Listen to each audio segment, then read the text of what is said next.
Okay, I'm creating this video about simplifying trig expressions. Uh, got some concerns that really struggling with this topic. So I want to kind of touch base on some of the ideas behind this section and how to move forward. So first off, I have this little list: factor, simplify, LCD, rationalize, and then last I put manipulate because just like in algebra often, right? You're manipulating these equations, whether it's clear in the denominator or anything really above. But in trig, we have identities. So I ended with this kind of arrow down here.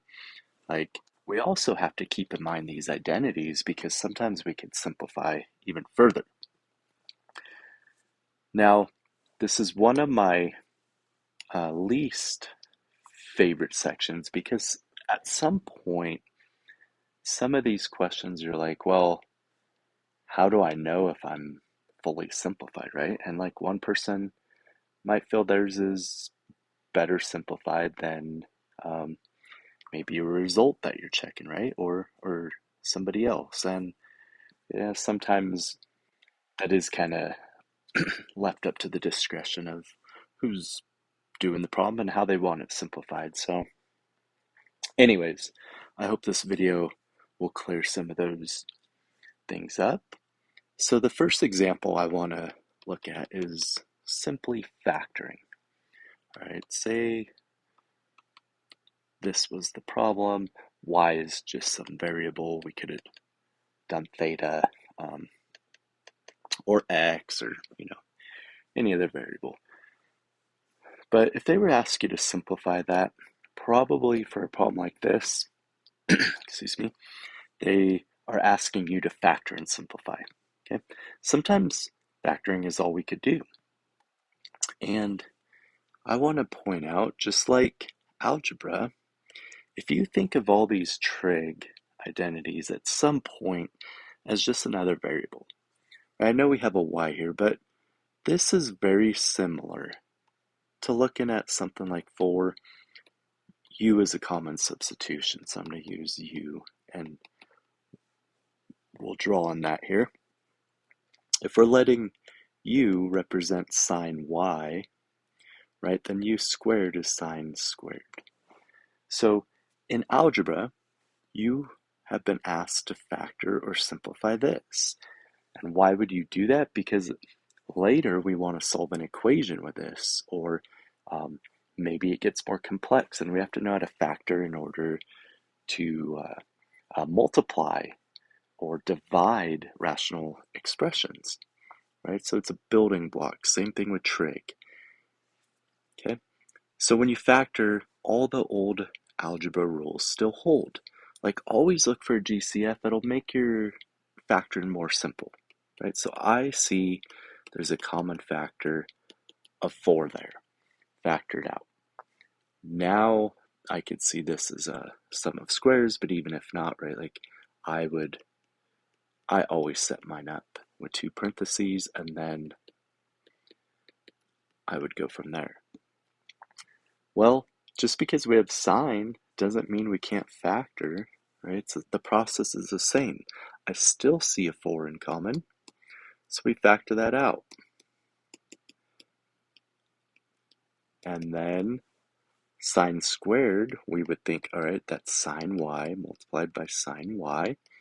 And then I have to think what 2 terms would multiply to 1 and add to 2. Well, just like over here, right, same thing. Now, don't forget your GCF. If you factored 1 out, that stays. And therefore, this reduces to this. Always think about your trig identities. Can we do anything further? This one, I mean, that's it. Okay, I don't see anything else we could do. So let's look at a similar example where we will factor, but I'm going to add in a divisor. Okay, so like about cosine squared alpha minus 1 over cosine alpha plus 1? All right, if your directions are to simply simplify this, okay, that's it, no hints, just simplify. Okay, I would think of this as algebra. Like if I were to call cosine alpha u, right, then I'd have, if this is similar to u squared minus 1 over u plus 1, then I would hope in algebra you can simplify that. In the numerator, we have a difference of squares, u plus 1, u minus 1. And then in the denominator, we can now cancel, right? And we end with u minus 1. So assuming that holds true on the left, I know my answer should be cosine alpha minus 1. Okay, we could of course verify this. The process is the same, right? Cosine alpha plus 1, cosine alpha minus 1. And you could see the denominator will cancel, and we get cosine alpha minus 1. Okay, so there you have it with some factoring and simplifying. But as I said, in trig, we kind of have this additional step of like checking, okay, is there any identity? Okay, cosine alpha minus 1, I can't think of an identity to make that any better than it is. Well, let's look at one that does. So this one is not going to be a factor problem, but 1 plus sine t. Okay. Again, the directions may just be simplify, or it might say multiply and simplify. It really depends. This, again, is leading up to equations. Okay, but it's getting you exposed to how to simplify some trig expressions.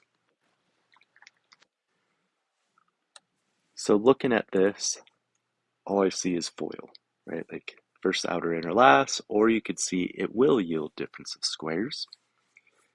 Because I've been using this u substitution, I again want to show algebraically, right? I could see that's difference of squares and I get this.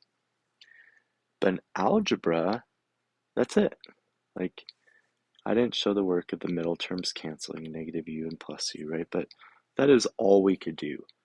In trig, sometimes there's an additional step.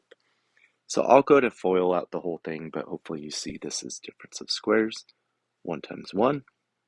Then we have a positive sine t, a negative sine t, and then negative sine times positive sine is a negative sine squared. Okay, again, the middle terms cancel just like they did over here. But we have 1 minus sine squared. Right? That's not terrible. Okay, I mean, it is simplified to an extent, but I think we could get this better. And one of the identities to always keep in mind when you're doing these is the Pythag. All right, there are three identities that love to show up. One is quotient. So, like the fact that tangent equals sine over cosine, and cotangent is the reciprocal, right? Cosine over sine. Another one is Pythagorean identities. Sine squared plus cosine squared equals 1. Now, there are many forms of this, right? That's a topic for another video, but we will look at it to finish the one we're on. Also, the reciprocal identities should be the easiest ones, but remember, like secant, cosecant, and cotangent, right? So secant is 1 over cosine, and of course there are others. Okay, those three come up frequently. There's a few more. You might see some negative angles. You might see, oh, double angle is a pretty good one. Doesn't come up nearly as much as these three though. Okay, I'm gonna write the double angle though. Like, I think this one is worth memorizing. It shows up so much. I mean, enough. Not as much as the other three, but enough. Okay, back to this problem. So sine squared of an angle plus cosine squared of that angle is 1, right? That is true. I don't have that in this problem. But remember that this can be manipulated in several different ways. And one way is to subtract sine squared on both sides, right? Well, if we subtracted that on both sides, I would know cosine squared is 1 minus sine squared. Okay, anytime you see these squareds and ones, think Pythagorean identities. Do a quick check. Can you make that substitution? Can you manipulate it? Okay, use trig identities. That is the added piece of algebra in this course. So, this 1 minus sine squared is in fact cosine squared, and I would say that is more simplified than here, right? I mean, I don't have a negative and I don't have a 1 anymore. Also, if you were solving this, like if we had an equation, right, I just took out one of the terms and narrowed it down to 1. So that's some of the things to keep in mind as you go through simplifying trig. Let's do one more similar to this because I only threw up the one Pythagorean identity, but as we discussed, there are more. So how about like this one, 1 plus tan x squared. I love this one because algebra, I see this far too often, and don't get me wrong, I was guilty at 1.2, but remember this is not 1 squared plus u squared. Okay, you cannot distribute that. You have to either know the formula for expanding a binomial or just write it out really quick, right? 1 plus u squared means 1 plus u multiplied by itself, and then FOIL. Okay, same thing with trig. 1 plus tan, 1 plus tan. So that got a bit thick there, that's okay. FOIL it out. 1 times 1, 1 times tangent, 1 times tangent, tan times tan is tan squared. So we get 1 plus 2 tangent, right? Like think of x plus x as 2x, 2 tangent, plus tangent squared. Again, if it helps you thinking of the algebra over here, I'd have 1 plus 2u plus u squared, right? Where my u is kind of like tan x. Well, it's simplified, right? Maybe, I don't know. Again, when you see this 1 and you see a tan, anything squared, tan squared, sine squared, secant squared, you really got to think, is there an identity here? Okay, is there an identity? I could simplify this. Now, sometimes, like, honestly, we would prefer to keep it all tangents. Okay, I'm just showing you an alternative for this one. One may say, where we have it is actually more simplified than where we're going. I don't know. Okay, I guess it depends. But the fact of the matter is, we can manipulate this and eliminate a term. So I struggle with remembering all those Pythag identities. So really quick, how can we change it? Remember, if you divide everything here by cosine squared, and I have another video for this, so I'm not going to elaborate, but you can easily manipulate to get the other ones. So sine over cosine is tangent squared, right? Plus 1 cosine over cosine. 1 over cosine squared is secant. So I could see this 1 plus tangent squared. I could substitute secant squared for that. But I still have the 2 tan x, and there's nothing more I could do with that. And that's why, this one is kind of questionable. Like, is this version okay? Yeah. Is this version more simplified? Maybe. I mean, it did eliminate a 1, but now we have secant and tangent, so it really depends on the future problem, okay? For now, sure, that is more simplified. I agree.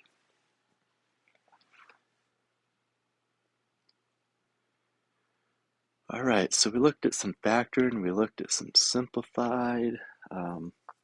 Let's look at one more. Maybe a simpler one of simplifying, I don't know. Okay, we're going to mix in all sorts of trig functions. Sine x plus cosine x multiplied by secant x plus cosecant x. All right. Well, foiling this out, like, again, I like to show algebra. Really, this is like 4 different variables, right? I mean, we'll elaborate that on a second, but this would be like multiplying through a plus b, c plus d. Okay, they are all different. The thing is, though, remember secant and cosecant are reciprocal identities. So secant is really like 1 over cosine. So I could think of this as like 1 over b, right? And cosecant is 1 over sine, so this is kind of like 1 over a. Now, if you FOIL that, I don't really want to see all these fractions. Oh, I don't know. I don't know what's best. But I'm going to go ahead and FOIL as is first. Okay. If you didn't use any trig, this looks like sine times secant, and then sine times cosecant, and then cosine times secant, and then cosine times cosecant. I know I'm a little late on this, but always remember your variable, right? No naked trig function. Sine, though I say just sine times secant, I mean sine of theta or sine of x. There's always a variable. That's kind of like saying square root times 2. That doesn't make sense, right? We got to know what the square root is an operator. I got to know square root of what? If I say sine of what, right? There's got to be something there. Okay. Moving forward.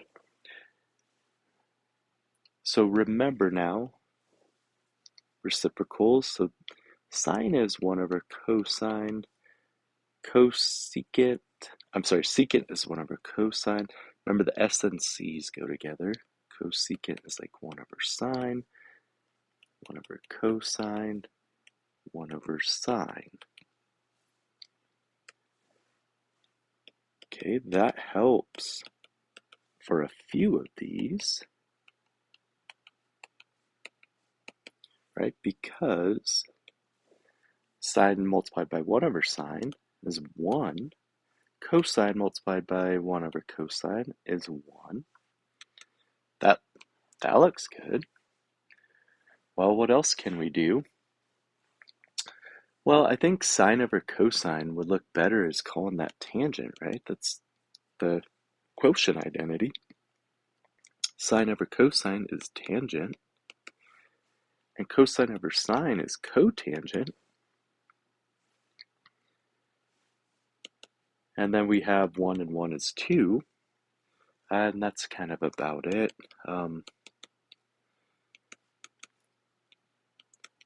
I don't know. Maybe we would want to go further. I don't think so, though. I would say this is good. So in my head, though, remember the cotangent. is 1 over tangent. So it's like, well, do we want to get LCDs? I don't know. Then we're going to add a fraction, and I would say this one is simplified. Okay, looks good. Alrighty. Well, that leads into one. I know this is a lot of examples, but I'm trying to be thorough here and get it all, like all these different ideas in one collection. Okay, you can pause and rewind, fast forward, right? It's a great thing about videos such as this. So let's look at one where actually getting an LCD would be required. Okay, up here, third one I have there is LCD. We've really been using manipulate with trig identities throughout. Okay, I've showed several factoring, simplifying different ways. Let's look at this one with the LCD.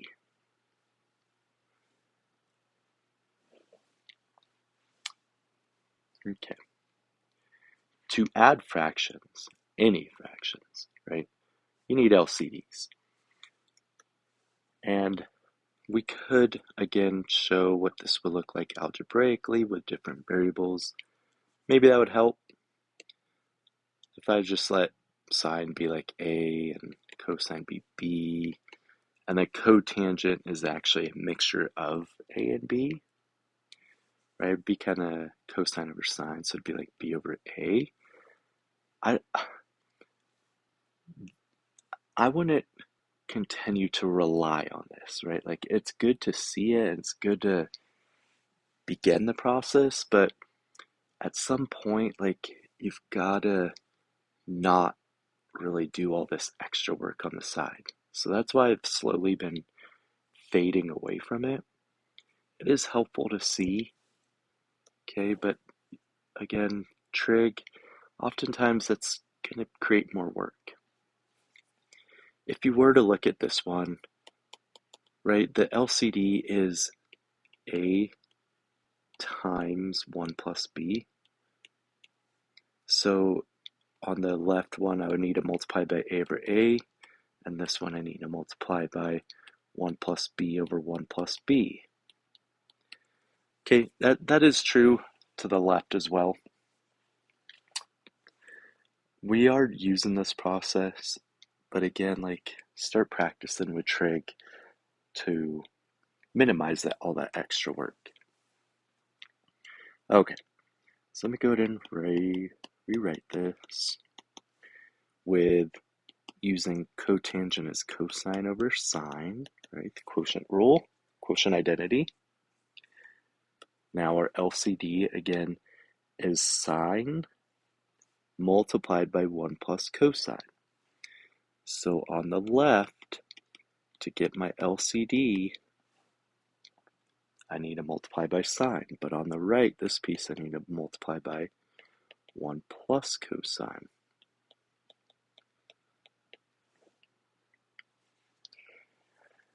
Just like in algebra, often and as you move forward in calculus and whatnot, this is especially helpful. Often you don't want to distribute that denominator yet, okay? We are hoping, I kind of am looking ahead, but we're hoping something will cancel. So don't distribute that. In the numerator, we kind of don't have a choice because I'm trying to combine all these, right? So sine times sine is sine squared. Remember, I like sine squareds, right? Think Pythag. Plus cosine plus cosine squared. Beautiful. Sine squared and cosine squared is always 1, right? Anytime you see those two together with a plus, that is 1. And that works out great because now the numerator we have 1 plus cosine. Denominator we have sine times 1 plus cosine. These two factors will cancel, right? And we get 1 over sine. And now it's kind of up to you. Like, usually at this point, if we have 1 over sine, we do change that to cosecant. Okay. It's not a fraction, right? But it's an identity. Those are the same thing.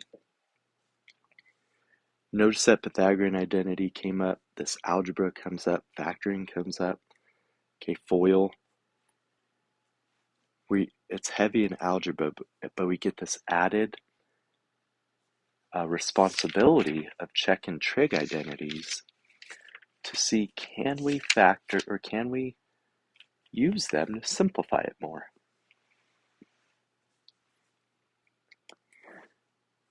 Okay, I'm doing one more example and let's end this. It's a lengthy video. Rationalize, right, was my last thing that I'm saying you may encounter when doing these. I'm just going to squeeze it in right here. Oh, what's a good example? We'll just do something like this.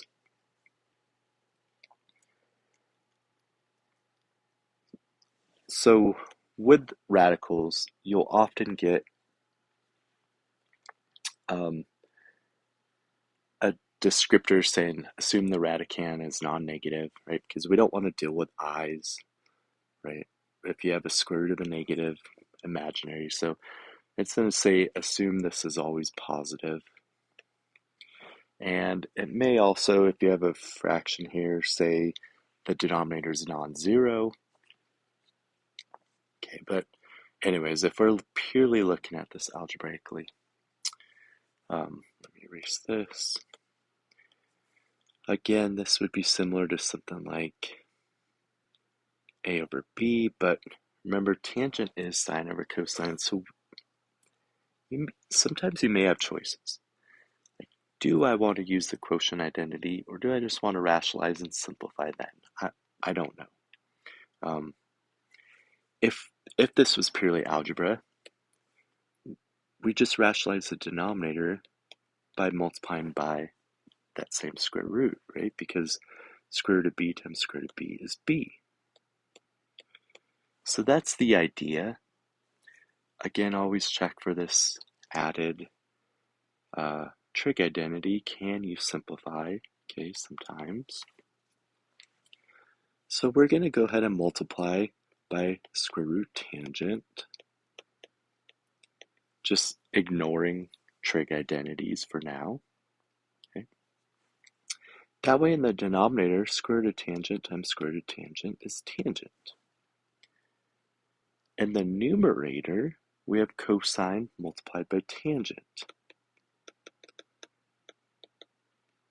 Now we want to think, all right, that's sine over cosine, right? Well, if we change that to sine over cosine, multiplied by another cosine, they would in fact cancel. So yeah, we should do that, all right? And last, we get square root sine x over tan x. Again, we know tan is sine over cosine. Should you think about reducing it more? It may or may not. If all we're trying to do is rationalize, we're done. Okay. Just to show you this one really, I think we shouldn't go any further. Oops. Here's why. So let me just separate here. All right, if I'm dividing square root sine x divided by tangent, which means square root sine x multiply by 1 over tangent. Well, let me take that back. Let's change it first. Sine over cosine, right? Divided by sine over cosine.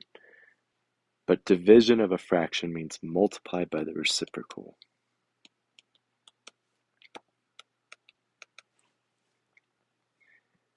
So, yeah, we could look at these and reduce, but then we'd be right back to having a radical in the denominator again, right? Think of like square root of u over u, I'm omitting the cosine for now. Okay, if I wanted to rewrite that, that'd be u to the 1/2 over u to the 1, and we could subtract, right, and get u to the 1/2, but that would be this. So if the whole goal is to rationalize, I don't really want to go backwards and get a square root in the denominator, right? Like cosine over square root of sine. Kind of leads me back to the original idea of having the square root. So sometimes, I mean, check it out, right? Always have them in the back of your mind, but rationalizing is weird. Often multiplied by that radical and you're done. Hope this helps. If you have any questions, of course, email me. Um, have fun simplifying trig. I think once you get the practice and the exposure, it's kind of fun. I know I'm a little nerdy, but right, you get to manipulate things further than you would in algebra. Okay.